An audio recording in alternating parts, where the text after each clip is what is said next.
herself, Pamela, played by Betsy Palmer. And yeah, she's on.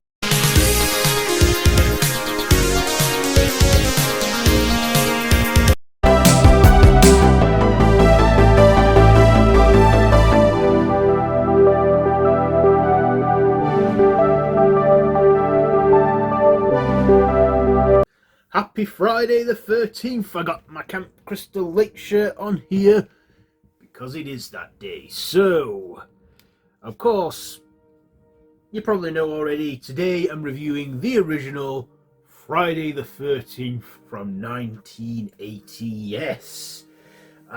So yeah, I've always been wanting to eventually have this series have a Friday the 13th in it. I thought, no better way to do it than now. So yeah, I'm reviewing Friday the 13th, which is written by Victor Miller and directed by Sean S. Cunningham, starring Betsy Palmer, Adrian King, Harry Crosby, Lauren Bateman, Mark Nelson, Janet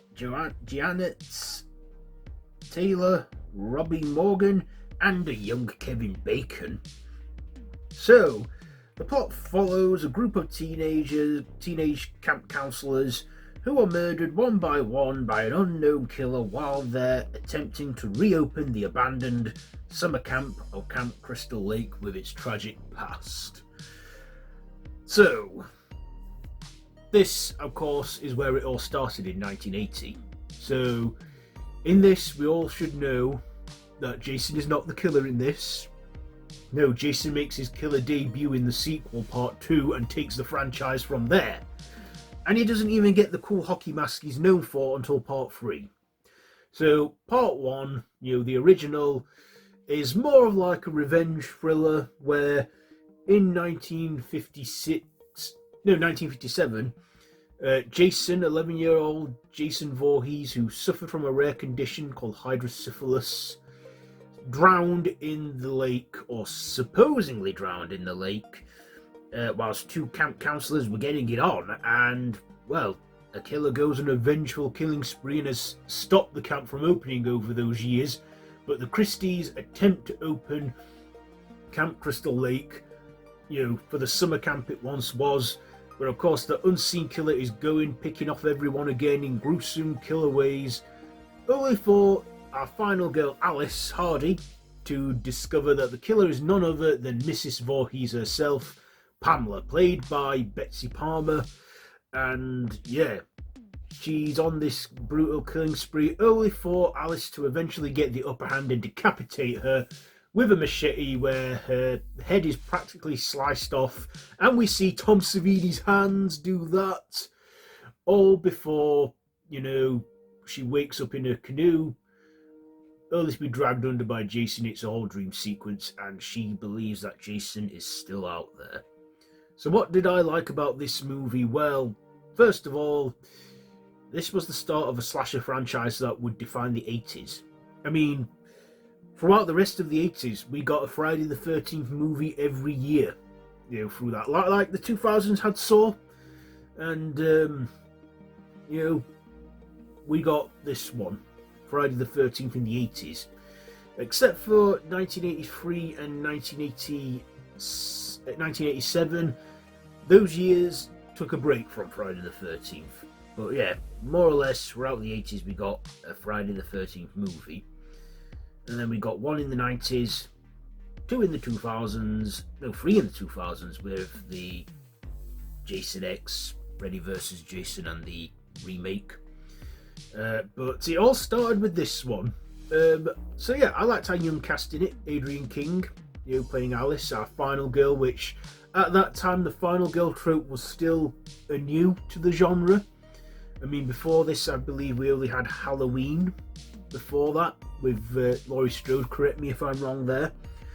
And in the and we see, like I say, a young Kevin Bacon in this, who at that time I believe only featured in National Lampoon's Animal House.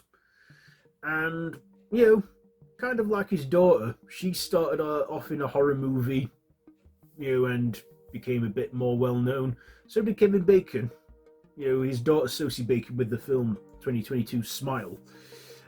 So, yeah, I liked the suspense, the mystery as well we first get in it, because if you knew the Friday the 13th franchise, you know Jason Voorhees, but you'd never seen one before, you were then going to assume it's Jason, but no, it's his mother. Everyone should, a true horror fan should know that. Unfortunately, Casey Becker didn't in the opening act of Scream. But we see that the killer is Pamela Voorhees, and we get it. Well, I get it. I get why she goes on this killing spree, because she doesn't want any other mother to have that, having to lose a child again due to negligence. So I do get her motive behind it, why she doesn't want the camp to open, and we get that crazy guy Rolf who goes, "It's got a death curse, you're all doomed." Shame he got killed off in this first sequel, because he could have been quite a regular reoccurrence in the series. But yeah, also, who can forget that score, that and then that classic, which I believe is Jason reaching out saying, "Kill, kill, kill, mom, mom, mom." Also in it, we see Pamela Voorhees and her psychology, where she's like channeling Jason through her, saying, "Kill her, mommy, don't let it live."